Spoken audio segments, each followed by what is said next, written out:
The music industry right now is at a standstill, for lack of a better word. It's going on about 6 months now that we haven't had really any live music at large, no touring, and there's no telling when it could be back.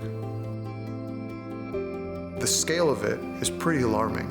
You know, I think the more famous established acts are gonna be okay, but it's the other 99% of the industry out there, the people that have to live tour by tour, show by show. Those are the ones that are most deeply affected by this.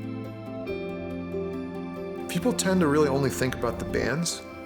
The band itself occupies such a small portion. You know, what I don't think the general public understands about how COVID has affected the live music industry is just how many people it takes to put on a live show. Not only is it the venue, not only is it the artists, it's all the support staff, it's artist management, it's the vendors we deal with.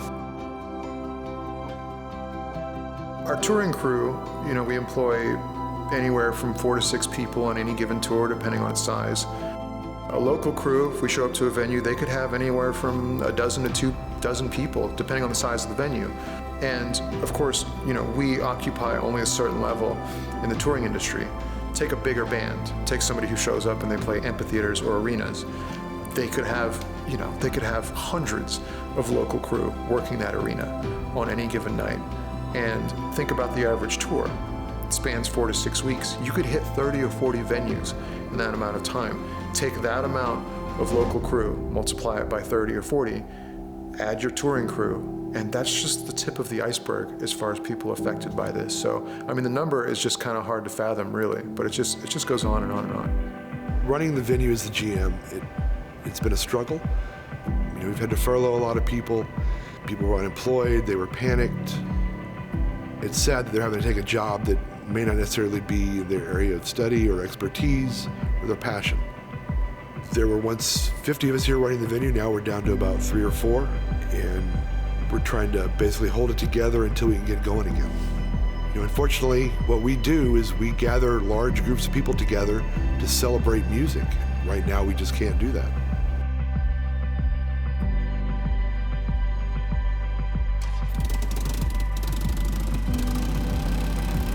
Our industry has been hit very hard by this whole pandemic, and I don't think people understand that there's nowhere we can go. Our whole industry and our whole careers have been put on hold.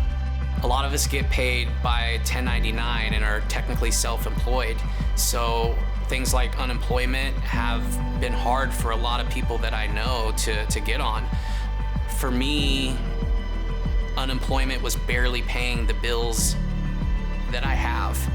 In June, I was tested positive for COVID, and after I had recovered, I had experienced anxiety and panic attacks like I'd never experienced in my life. I actually went to the emergency room thinking that I was having a heart attack.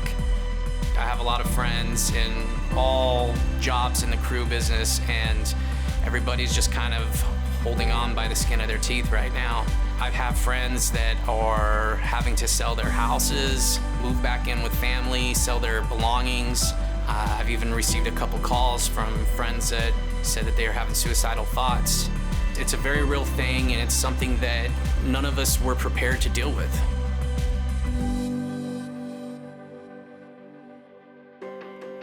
There are lobbying efforts that NIVA has been doing, which is the National Independent Venue Association. And we are constantly lobbying for the SOS Act, which is basically Save Our Stages Act. It'd be a grant program set up for the live music industry, for both agents and venues, that will help us to get through the coming months. We've all banded together to fight for our survival. We started off a letter writing campaign to Congress and our senators. It got over 2 million emails from 2 million fans of live music around the country. Another thing I don't think people realize, if we opened up tomorrow, the touring ecosphere will take several months, if not years, to get back to normal, because bands cannot safely tour from state to state. Don't know when that's going to be a possibility.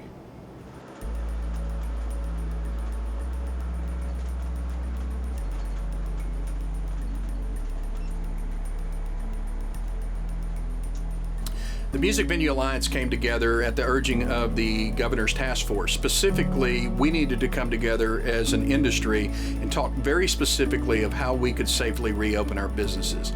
So right now we're in my RV. Since the pandemic started, I've put over 20,000 miles going across the state, talking to different varieties of people in the music industry. That includes legislators, it includes venue owners, it includes nonprofits, but people that are specifically related to working in and around the Texas music economy.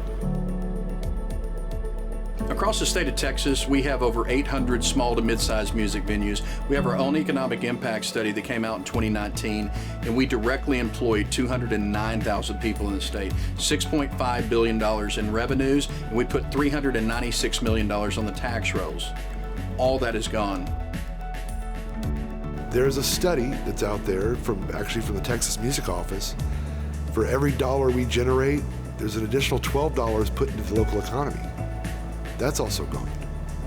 So people need to really be clear that it's a big deal. It's a big hole in the economy. It's a big hole in people's lives right now. We're in Austin, Texas today. There's been 4 major venues that have closed down and been announced here over the last month. But unfortunately, that's not just unique to the live music capital of the world. That's going on across the whole state of Texas. It's going on across the whole United States. Fortunately, led by our Senator John Cornyn out of the state of Texas and Amy Klobuchar out of the state of Minnesota, senators put forth the Save Our Stages bill. We're 6 months in at this point, and we really have to have a lifeline. 90% of our businesses are going out of business if we don't get some sort of relief. So that's the end of it we're on the verge of a total collapse. If I could describe live music in one word, it would be energy. It's this indescribable feeling of raw energy when you're playing music to people. And it's something as a concert goer for all of my adult life and teenage years, it's the reason that I love going to a concert, so I can feel connected to other people, so I can be close to other people and feel like I have something in common with other people and feel this common energy. And I'm just talking about from the concert goer's perspective. Being on stage it's impossible to describe this feeling of euphoria, but I think it's all shared, and that's what makes it so amazing. You spend all this time alone listening to music. You spend time alone writing music. You spend time alone digesting music. The beauty of concerts is it eliminates that wall, and it's all allowed to be shared. And the amount of energy that comes with that is it's the craziest thing I've ever felt. I myself kind of took everything for granted. I can tell you this, when I do get to go back to work, I will no longer complain about all the little things in my day that bug me. I will just be grateful to be there. We're an important business. We're vital to the fabric of neighborhoods. We're vital to the fabric of communities. We're vital to the fabric of music in general. Without live music venues, music will change. Neighborhoods will change. People will change.